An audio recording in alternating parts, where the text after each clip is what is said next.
because this thing that they were going into, as bad as it was where they were coming from, this place they were going to, they knew nothing. There was no certainty at all about it. Right. At least with Mr. Right-Off, you had something to eat, where you're going to sleep. As bad as all of that may have been, that was the nature of the political economy. So we have a whole world economy. And as bad as things are in this world economy, some people are frightened by the notion that this sucker might come down, might be destroyed, because at least within this world economy, you sort of know the parameters, you sort of know something about, like how to move in it, and you don't have any confidence in the future, a revolutionary future that the working peoples of the world would have control of, I think. Yeah. Mm-hmm. We have a question in the studio. Go ahead.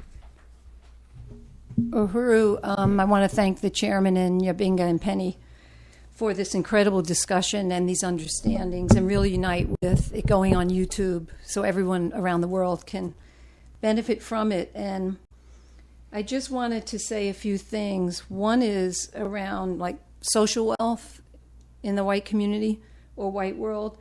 Like in the last, and the whole economy being based on the expense of African and indigenous people. Like last week, there was an article in the paper about Liverpool, which really kind of, from the white people's perspective, Liverpool is always, the poor working class of Europe and Liverpool. And the Beatles. And the Beatles, right. But the Beatles who also made their money off the African community. Sure they are. Yeah. But, like Cockney English, the real lower class, it was Liverpool. Then you read this article, and Liverpool was absolutely the center of the economy of slavery in England, because it could accommodate maybe like scores of slave ships at any given time. And then they built up everything from making chains to temporary housing to the biggest shipbuilding area of the world for building slave ships. And then, of course, later on, they produced the Beatles, who were always portrayed as, the young, struggling, working class, but they were ripping off African culture, so brought more millions and billions into England. That's why they were knighted, because they brought so much into the English economy from ripping off African culture. And the Rolling Stones. And the Rolling Stones, disgusting. All right. But, also, even personally, like my ability, when I moved 9 years ago to Florida, I went to an African man in the movement who was a car salesman in one of the places on 34th Street North. And he was blown away because I was offered from any one of the car dealers a new car with no money down, and I did not have a job. I had no job. I just said, I'm going to get a job. And he knew of an African woman who was at a job 15 years with excellent credit who could not get a credit line to buy a car. And then even my ability to buy a house here in Florida was based on being white, having a friend who made more money than what we produce, therefore could loan me $5,000 to put a down payment. So then later I could sell it and make a profit. I mean, that is part of what white people have to acknowledge about social wealth. And now, and even the gold, the chairman was talking about, there was gold backing the dollar at one point, or currency.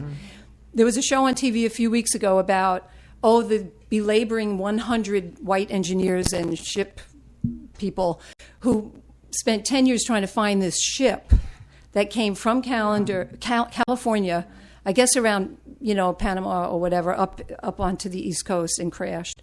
But it had all the gold from the gold rush of California. So it didn't come around Panama, it went around. I mean, around Chile. It went around Chile and came up to the East Coast of the U.S. and crashed, probably Cape Hatteras or something. So they finally found it after 10 years of work. How many Indians were killed? They said the rivers ran red with the blood of indigenous people during the 50 years of the gold rush. Within the first 2 years, they probably wiped out most of the indigenous people. So here's this ship. So the gold, they finally get the gold after 10 years and $100 million of investment or whatever. $92 million it was valued at that went to the insurance company and the people who actually retrieved it. Nothing back to Africa or the indigenous people. And now, and like, the credit thing, like most small businesses do rely on loans to do their payroll or loans to get their goods until they sell them, as the chairman and Penny were bringing out. And like even now, we're faced with fundraisers we do, which may not happen next year because they can't get a line of credit to produce the fundraiser. Right. But in a way, okay, that might make me nervous for one little minute.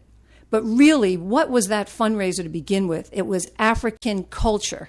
They got a line of credit from banks to bring all this African culture from all around the world to the woods of Northern California to perform, in which they profited millions of dollars.